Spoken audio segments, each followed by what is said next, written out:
Morning, Springs Church. I'm excited to be with you today. We're going to get into another one of our leadership podcasts, but this one's going to be a little bit different because I'm going to take some time to speak into a biblical, theological definition that confuses a lot of Christians. Today, I want to talk about the new covenant. I want to talk about what was Jesus speaking about when he said to his disciples, "This is the cup of the new covenant in my blood." What is a new covenant? What's an old covenant? And how do these things actually work out in our Christian lives? And I think you would be blessed as we get into it today to begin to discuss what that actually all means. But to do that, we have to go to the very beginning in Genesis chapter 3. We have to go to where Adam and Eve fell. And let me read to you from Genesis chapter 3, verses 6 and on. It says this. It says, "When the woman saw that the fruit of the tree was good for food and pleasing to the eye, and also desirable for gaining wisdom, she took some and ate it. She also gave some to her husband who was with her, and he ate it. Then the eyes of both of them were opened, and they realized that they were naked. So they sewed fig leaves together and made coverings for themselves. Then the man and his wife heard the sound of the Lord God as he was walking in the garden in the cool of the day, and they hid from the Lord God among the trees of the garden. But the Lord God called to the man, 'Where are you?' And he answered, 'I heard you in the garden, and I was afraid because I was naked, so I hid.' And he said, 'Who told you that you were naked? Have you eaten from the tree from which I command you not to eat?' The man said, 'The woman you put here with me, she gave me some fruit from the tree, and I ate it.'" It's interesting in this passage of scripture because the Bible says as soon as Adam and Eve ate of the tree of the knowledge of good and evil, it says that their eyes were actually opened and they realized that they were naked. Now, that doesn't mean that they were physically blind and they looked down and then suddenly come to the realization that they didn't have any pants on. The Bible's talking about a new consciousness. Adam and Eve received a new consciousness, and with that new consciousness, they were able to see something or aware of something that maybe they weren't aware of before. What was this new consciousness that they received? What did it mean now that they could recognize that they were actually naked? Well, let me give you a definition from my notes from a sermon that I preached a few weeks back and see if this resonates with you. Being naked, according to the Bible, means to be seen by somebody. It means that you're being observed by another person. It means that all parts of you are visible and open and uncovered. Now, before the fall, man didn't have a problem with that. It didn't bother us.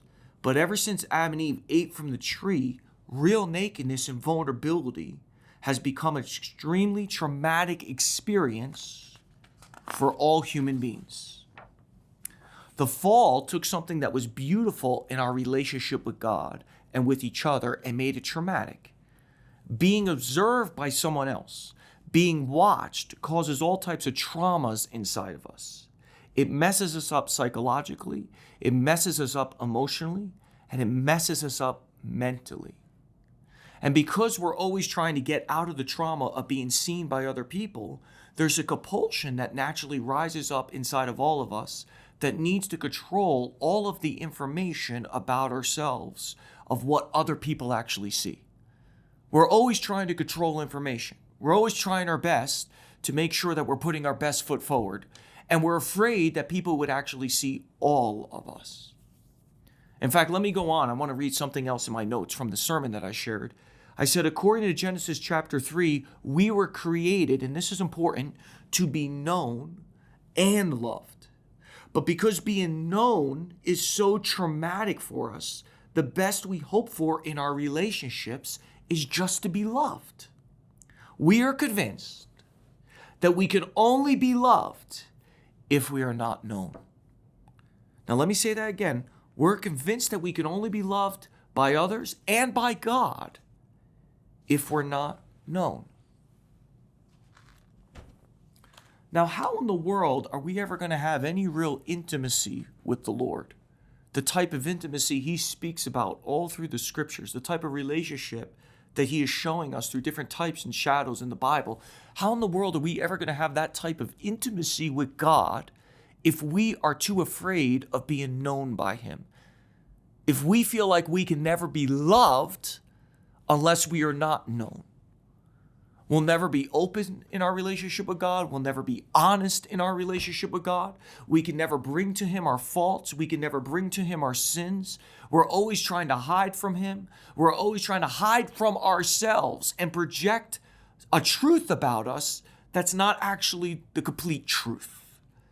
We're too afraid to face the reality of our own hearts, our own evil, our own rebellion against the Lord, all the things inside of us that make us feel unworthy to be able to be in his presence. And the question is, how in the world would God make a way where we could finally be free of feeling like we're rejected, or finally be free of being afraid of being seen? How in the world could he heal our hearts of that trauma so that we could be completely open and transparent and intimate with him in every area of our walks? Well, to understand that, we actually have to go even before Genesis chapter 3. We have to go even before the beginning into the eternal. And we have to talk about God's dilemma from the very start. Let me share that with you. When God had made up and decided from all of eternity that he was going to create man, and the Trinity was working out the plan of this idea of creation, the Trinity had an issue from the very start. And the issue was, how in the world is an infinite God who has no beginning, he has no end, how in the world is this massive God going to be able to have a relationship with a finite man? A man who had a created beginning. Where in the world do you even start as God?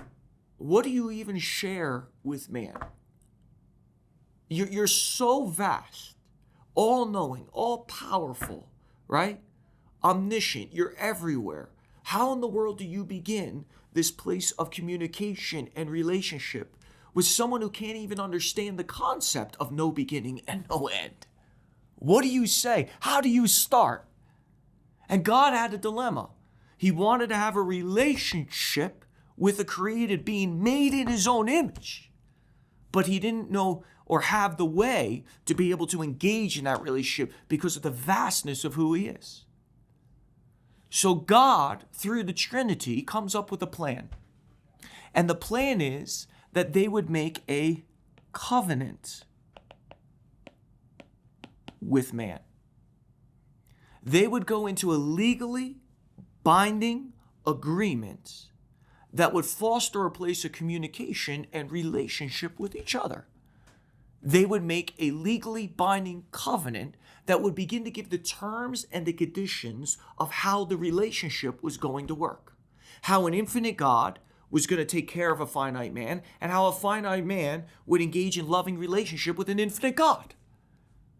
So God decides to come up with a covenant relationship with Adam and Eve. And in this covenant relationship, there are certain terms and conditions on both sides that define the relationship, right? God pretty much comes to Adam and Eve and says, here's the deal. I'm going to give to you in this relationship as an infinite God, I'm going to give to you my presence,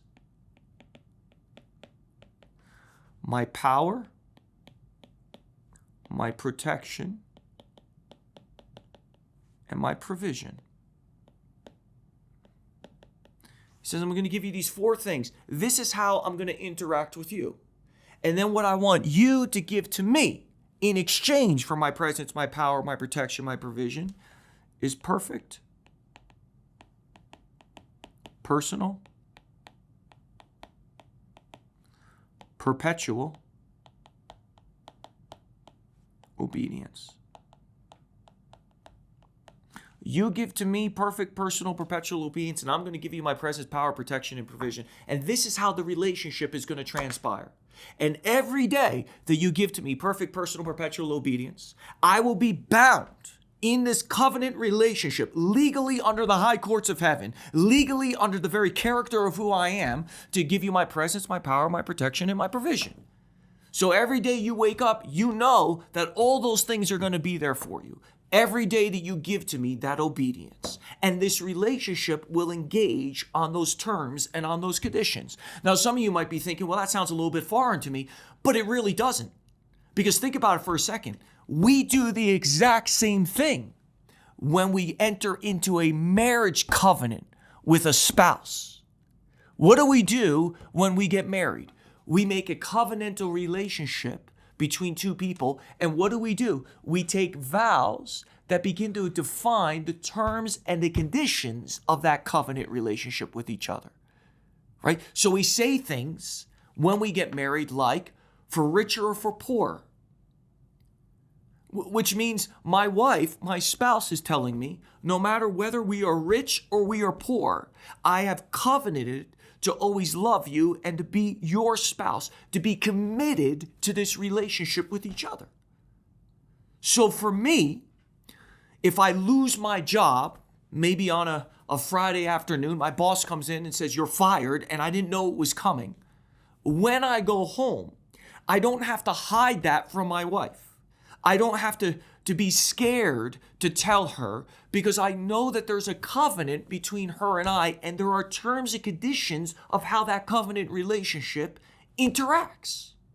She has made a vow in the covenant that she will be committed to our love, whether we are rich or we are poor. So I could go home and say, honey, guess what? I lost my job. We're about to go through some rough waters ahead. For the next couple of months, possibly the next year, we have some challenges. But I know that you're going to be in this relationship with me, and you're never going to turn your back. You're never going to leave. You're not going to divorce. You're not going to walk out, because we have a covenant that we have made with each other. We say in our marriage vows, not only will we be faithful to be in the marriage and committed through richer or poor, through wealth or poverty, but we'll also be committed to each other through sickness and through health.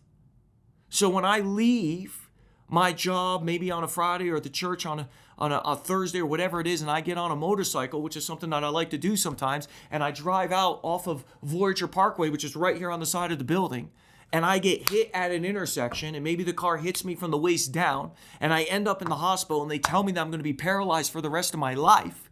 In my mind, I know that my wife and my marriage is still safe. The covenant relationship is still going to go forward, because we made certain terms and conditions and vows with each other that it would be for sickness or for health.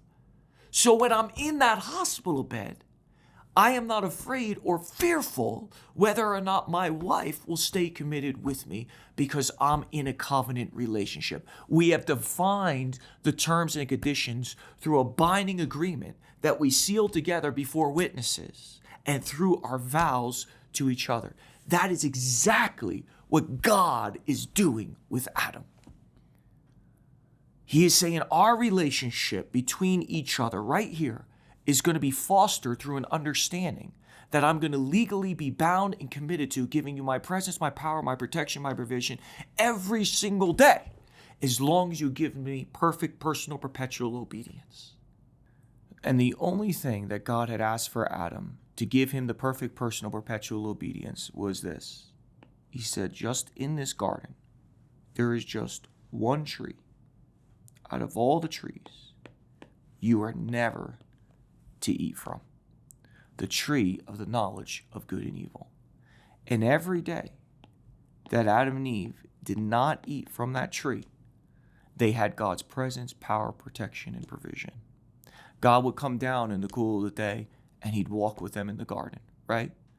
They had his provision. They never had to work the fields. They never had to figure out where their next meal was going to come from.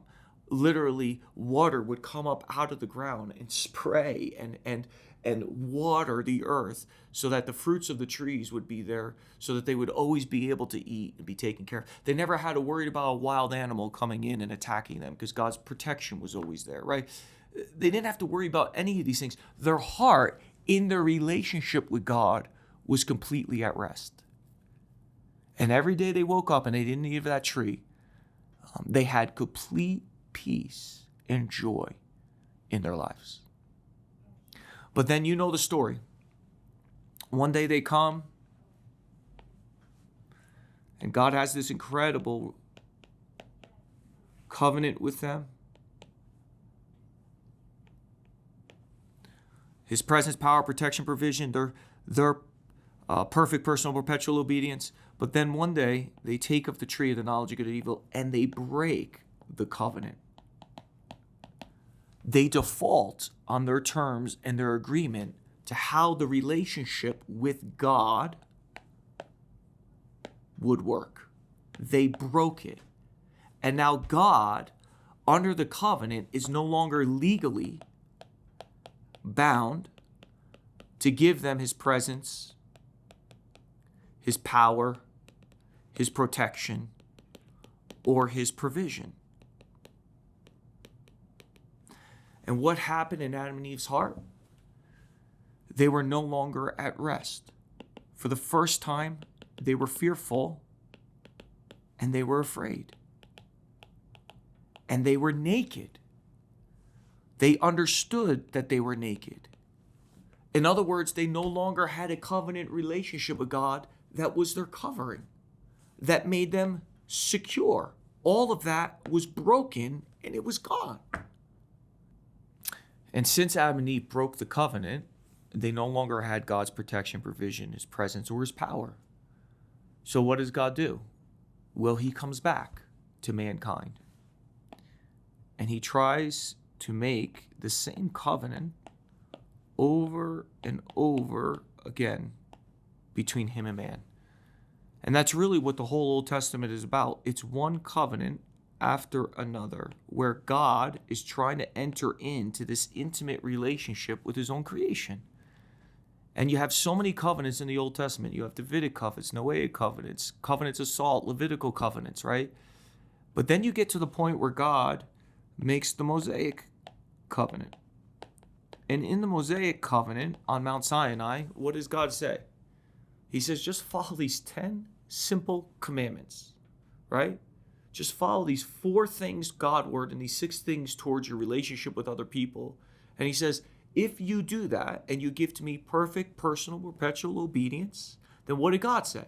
I'm going to give you my protection, my provision, my presence, and my power. It was the same covenant that he was trying to make with Adam and Eve in the garden.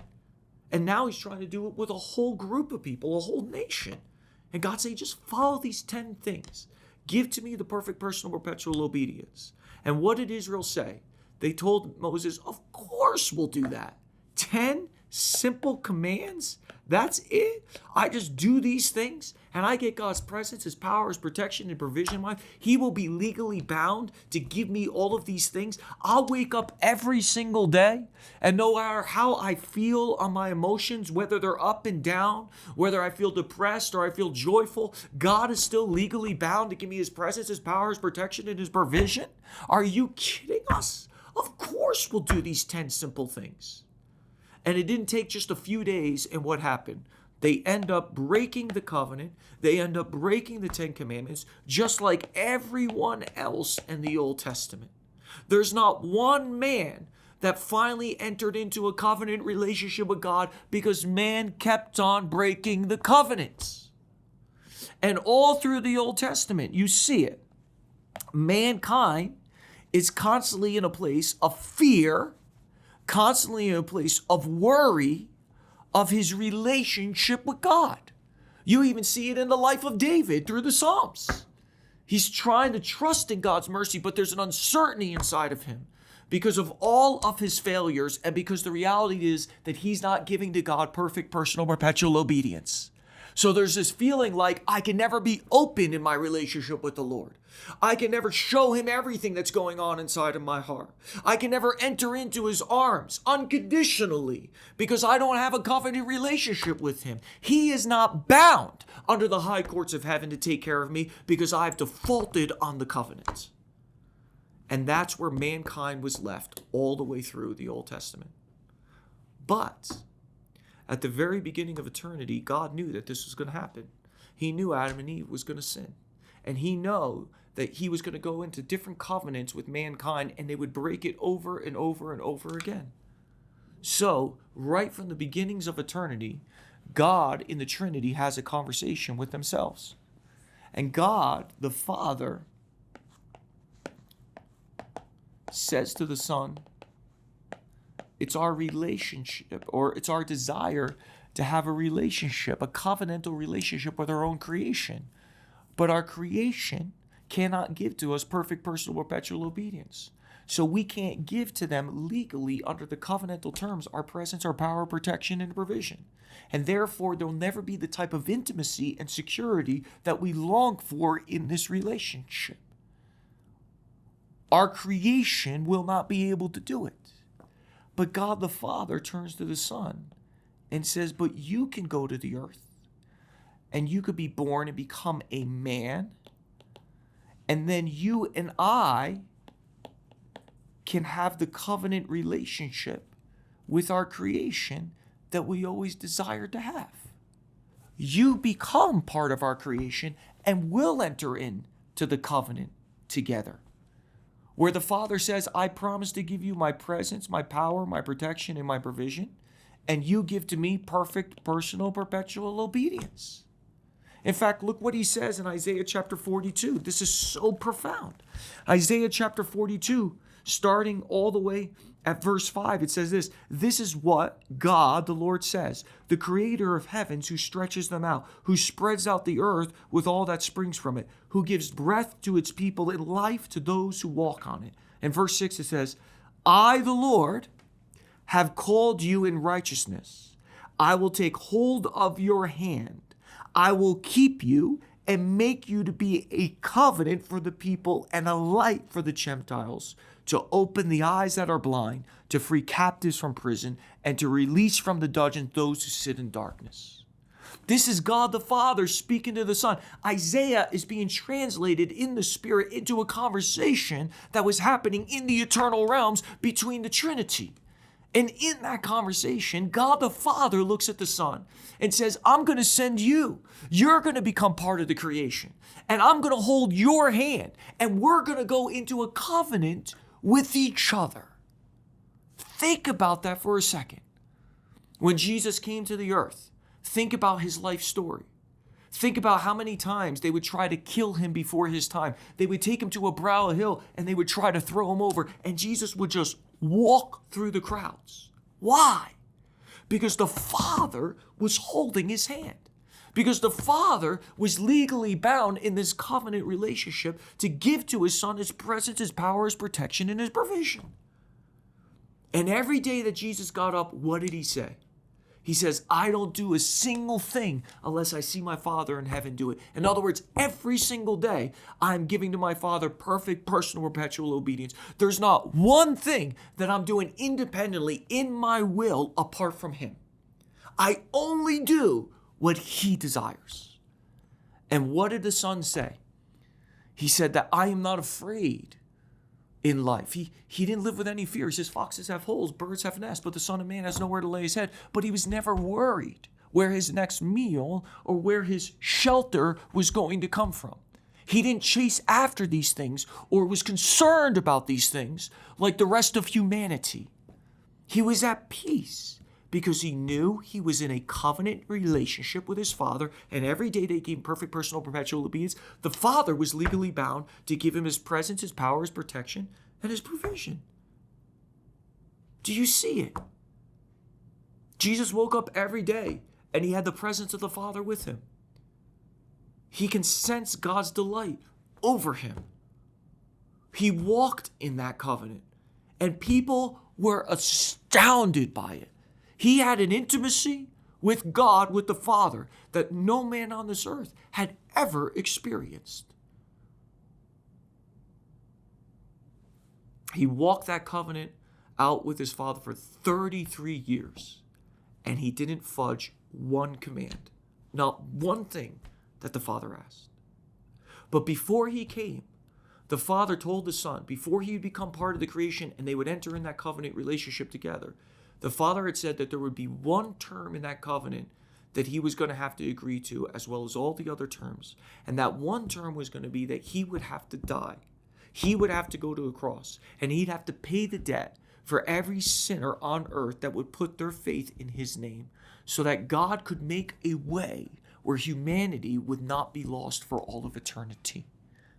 And the Son agrees to it. He comes to the earth. He lives the covenant out 33 years. Jesus had given to the Father for 33 years. Perfect, personal, perpetual obedience. And the Father gave to the Son all that time his power, his protection, his presence,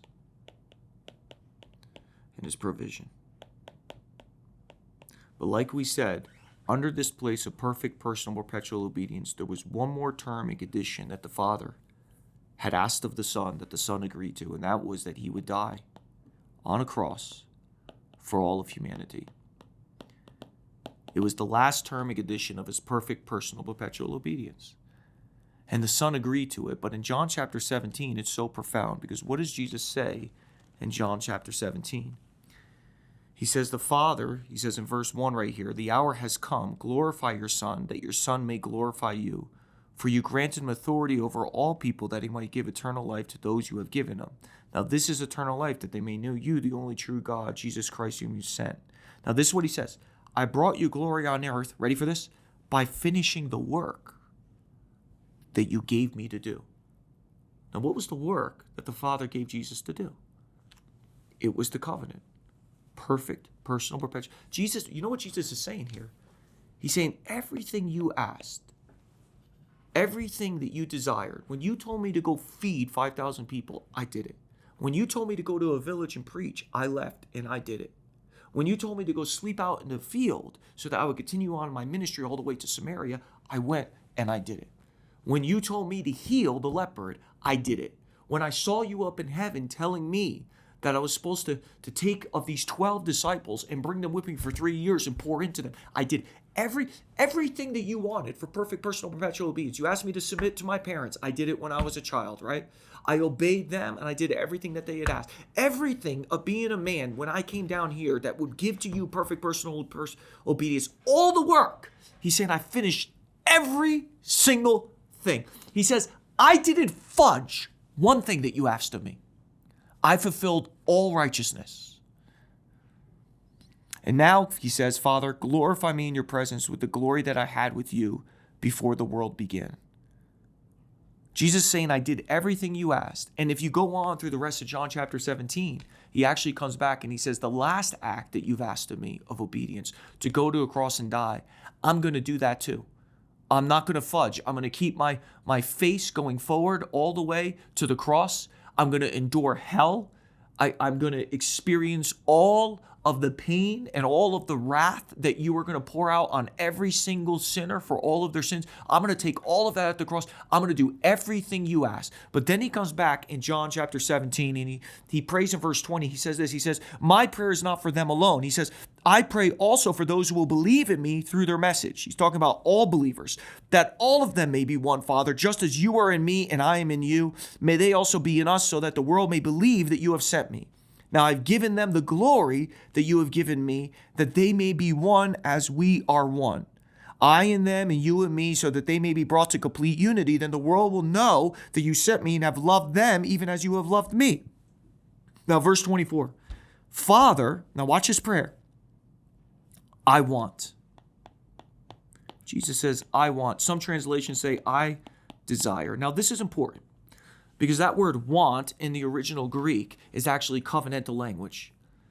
It's speaking about two people of equal stature going into a covenant terms and conditions with each other. It's not talking about a servant requesting something of a master. It's two equals. Jesus said, yes, I am your son. Yes, I am your servant. I've done everything you asked. But now I am coming to you as part of the Godhead, not as a servant, but part of an equal in the Trinity.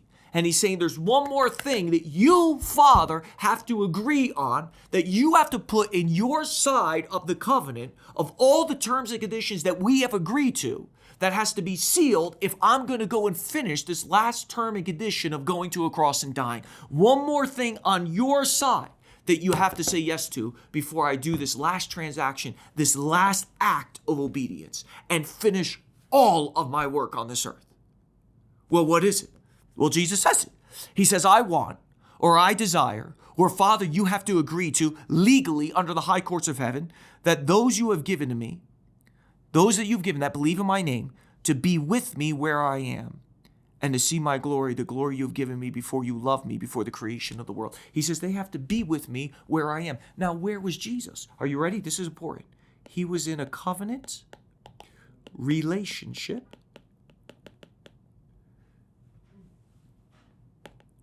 with the Father. He was in covenant.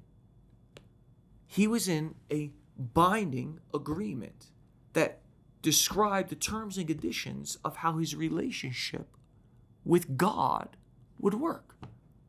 He says, everybody who believes in my name has to come into this covenant, and you have to agree to give him your presence, your power, your protection, and your provision, just the way you gave it to me. Whether they have good days or bad days, whether they're up and down, whether they're depressed in the morning or whether they're joyful in the afternoon, it doesn't matter. You have to give to them your presence, your power, your protection, your provision every single day for all of eternity. You have to be legally bound to give them everything that you gave to me. He says, I will finish this last act of obedience to give to you perfect personal perpetual obedience that will seal this covenant relationship together. But everybody who comes into me through the union that I have with them through faith, you have to provide everything in that covenant that you have agreed to. And the Father, this is amazing, says yes. And then Jesus goes to the cross and he utters his last words. And what were his last words? It is finished. What is finished? The covenant. Everything that the Father had asked for perfect personal perpetual obedience for his 33 years of being a perfect man was complete. It was perfect. He got an A plus. And now the covenant is binding. And not only is it binding, but the scripture says that everyone who believes in Jesus' name is now brought into this covenant, and the Father is bound legally to give them his presence, his power, his protection, and his provision. That is amazing. Amazing. God is bound whether you have a perfect prayer time every single day. God is bound whether you have a terrible prayer time every single day. It's not dependent on you. The covenant, this is amazing, was not made with you. It was made with a figurehead in your place. It was made with Jesus. And Jesus brought you into it through one of his last terms and conditions that he and the Father agree upon before he goes to the cross. And seals it once and for all through his death. That should blow your mind away. That should cause you to jump up in your seat and run around in circles in the room right now. God is legally bound to you through your faith in Jesus. It doesn't matter if you have good days or bad days. It doesn't matter if you're up or down. He's still with you. Doesn't matter if you feel it or you don't feel it. Doesn't matter. It's legally bound because of this covenant. Because of what he agreed to with his Son on your behalf. That's amazing. In fact, Hebrews chapter 9 goes on. In fact, let me turn there and I'll read it to you. Hebrews chapter 9 actually says this. For this reason, starting in verse 15, Christ is the mediator of a new covenant, that those who are called may receive the promised eternal inheritance, now that he has died as a ransom, to count them free from the sins committed under the first covenant. Now listen to what it says in verse 16. So right up to verse 15, it's talking of the language of a covenant. But in verse 16, something shifts, and I want you to get it. It says, in the case of a will, it is necessary to prove the death of the one who made it, because a will is in force only when someone has died. It never takes effect while the one who made it is living. This is why even the first covenant was not put into effect without blood. Watch this. This is profound. Hebrews 9 tells us that when Jesus made that covenant with the Father and then brought us into it in John chapter 17, it says that when he went to a cross and through his prayer in John chapter 17, he took the covenant, and the Bible actually says he made it a will, or you could call it a last will and testament. Now, what is a last will and testament? And this is important. A last will and testament is a legally, right, binding agreement that is enforced by law. And this is amazing about a last will and testament. The testator, which is the one who draws up the last will and testament. I would be a testator if I would draw up a last will and testament. I go to a lawyer to make it a legally binding, active, official agreement. And I go and I talk to a lawyer as a testator. And as a testator, I write up where all of my inheritance is ultimately going to go. I decide which one of my children are going to receive my assets, my money, my finances, and my possessions. And here's what's amazing. As long as I'm alive as a testator, I can rewrite and I could change my will as much as I want. I could go every single day back to my lawyer and say, I want to change something in there. Or I don't want to give that to my oldest son. You know, today Landon really ticked me off. I came downstairs and he made a mess and he spilled the orange juice all over the place and he yelled at me and ran up into his room. So you know what? For my oldest son, Landon, I don't want to give him any of my motorcycles anymore. I have 4 motorcycles. I'm not giving him any of my motorcycles. I want them to all go to my son, Max. And then a week later, I could be downstairs and now Max is having a fit and he's yelling at me and he decides that he's going to storm up to his room. Well, I could go back to my lawyer as a testator and say, you know what? Max is a jerk. I love him, but he's a jerk. So I'm not giving him any of my motorcycles. I'm taking them all back. And I'm not going to give them to Landon either because Landon hasn't been really nice to me either. So I'm going to give them to Daly, my youngest daughter, my only daughter. So Daly gets everything. I want her to have everything. So I'm going to rewrite my will for Daly. She gets all of it. Well, a week later could go by and my kids come up to my room maybe on a Father's Day or whatever and they bring me a card and they bring me my favorite Red Hot candies and they're acting all sweet with me and they give me cuddles and hugs. Well, I could go back to my lawyer as a testator and say, you know what? I might have jumped the gun a little bit. I think Landon is a good kid and Max is a nice child. So you know what? Let's divvy up all the motorcycles between all of them. Now I could do that as much as I want. As much as I want. As long as I stay alive as the testator. As soon as I die, as soon as I keel over from a disease or get hit by a car or my heart stops working, whatever it is, as soon as I die, that last will and testament, ready for this? It becomes active and it becomes legally binding. And not only does it become active and legally binding, this is amazing, it becomes unchangeable. No one can change it. My kids can't go to the lawyer and say, you know what, Dad really meant to do this. Whatever is written in that binding official agreement is what will be enacted upon through the courts and through the authority of our judicial system. And there's nothing anybody can do to change it. Hebrews chapter 9 is telling us that when Jesus went to a cross, he took the covenant and made it into a last will and testament. He went before the Father and he said, everybody who believes in my name, you have to give him your presence, power, protection, and provision.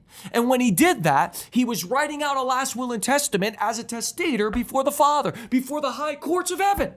And when he dies on the cross, Hebrews chapter 9 is telling us that that last will and testament, that covenant relationship with the Father, is legally activated and it is unchangeable. It cannot be changed. The Father can never default on it. He can never choose to change it. He can never say, you know what? I really didn't mean it. I want it to be something different now. I'm going to make it into something else. That can never happen because Jesus was a testator that died. This is so powerful. What does this mean for you and me? Again, like I said before, it shows us that because of this covenant that was made with Jesus, not us, and we are brought into it through Jesus' prayer in John chapter 17 and through his last term and condition with the Father that was agreed upon together, This agreement is now made into a testament, a last will and testament, and through Jesus' death, it is activated and unchangeable, which means what? It doesn't matter how well you're performing as a Christian, it never changes. It never changes. As long as you're constantly coming to Jesus, you keep coming to Jesus, God's power, His protection, His provision, and His presence is always in your life. Even when you make the worst mistakes. Even when you sin and you confess it and you go to God and you keep coming to Jesus, right? Even when you're trying to grow as a Christian, but you're failing all over the place. Even when you have a tough week and you didn't get any time in your word. Even when you've neglected your prayer closet because there's just been so much emotional turmoil. Whatever it is, as long as you're still coming to Jesus, as long as you're still going to Him, God is legally bound and activated through Him, Jesus being the testator that died, to make sure that this covenant of His presence, His power, His protection, and His provision, and you receiving all of it, is unchangeable. It doesn't make any difference with how you perform as long as you're coming to Jesus. Oh my goodness. So what does that create? You ready? It creates a covering in our relationship with God.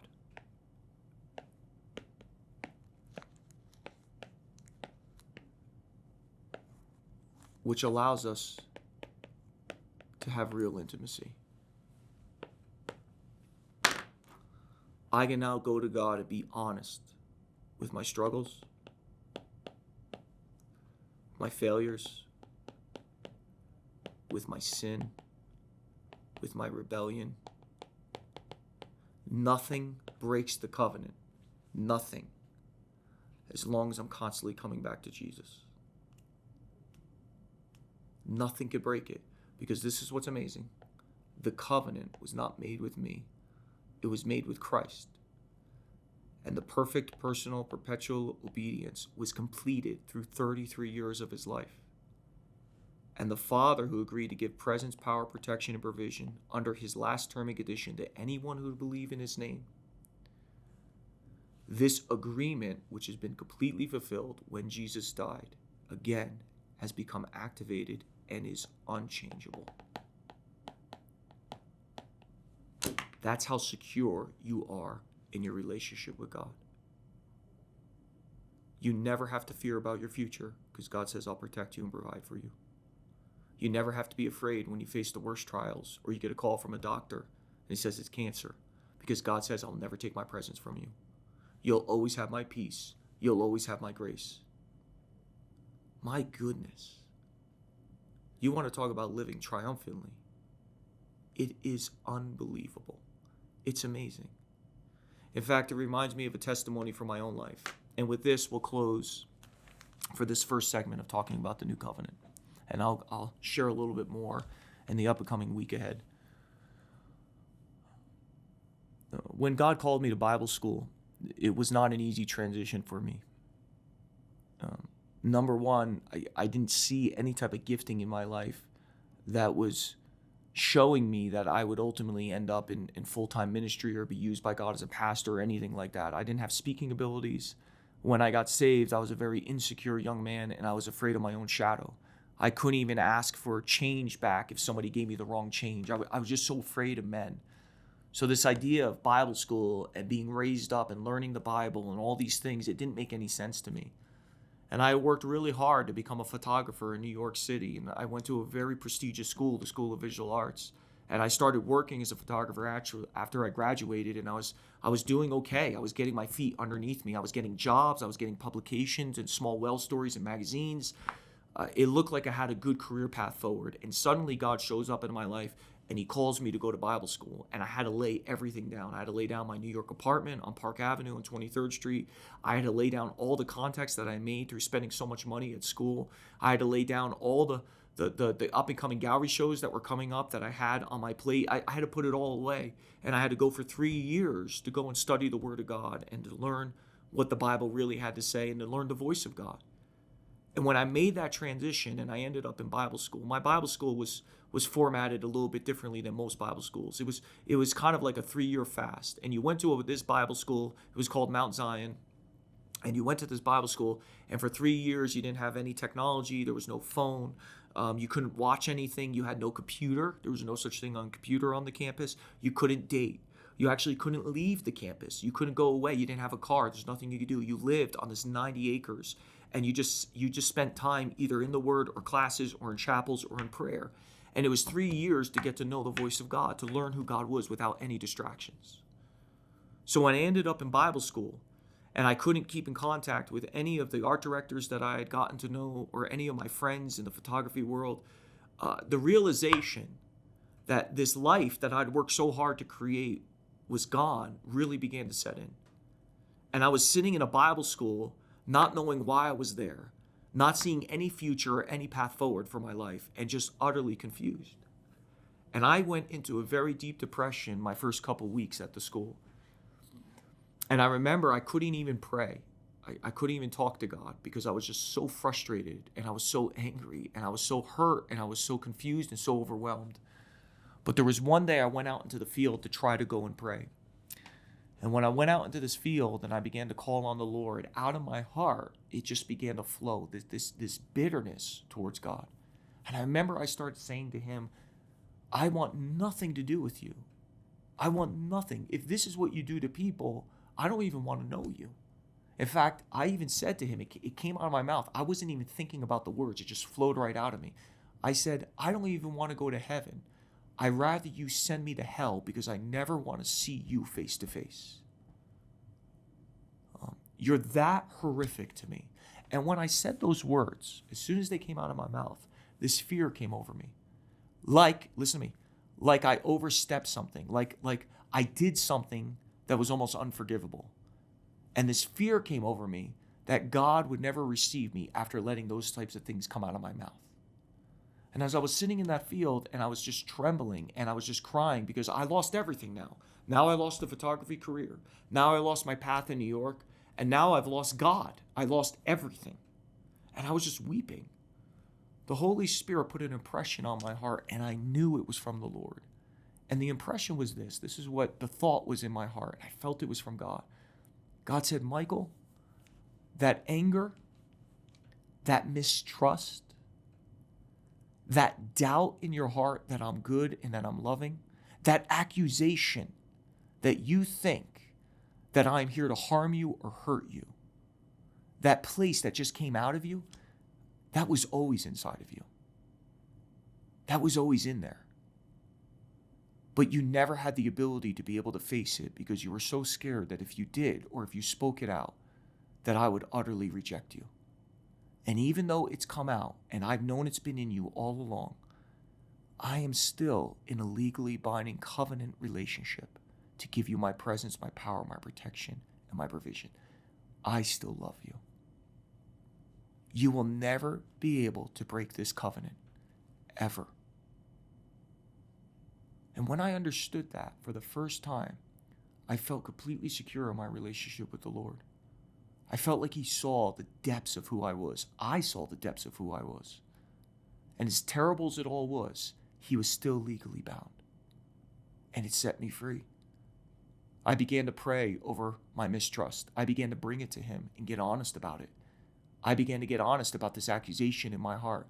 And I began to bring it to him in chapels, and the Holy Spirit began to root it out of me. I won't say it's completely gone, but man, he's done a phenomenal work.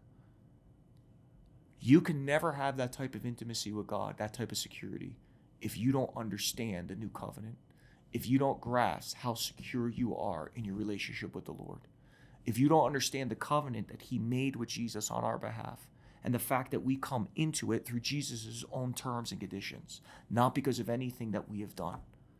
And the fact that it is a last will and testament, that when Jesus died and said, it is finished, the agreement was enacted, it was activated, and it's unchangeable. No matter what comes out of your heart, it's unchangeable. No matter how you're doing, it's unchangeable. It's unchangeable. God will always give to you his power, his protection, his provision, and his presence as you continue to come to Jesus. Let that sink in today, Springs Church. And I hope it be an encouragement to you. In fact, I hope it revolutionizes your walk with God and it sets you free. I love you.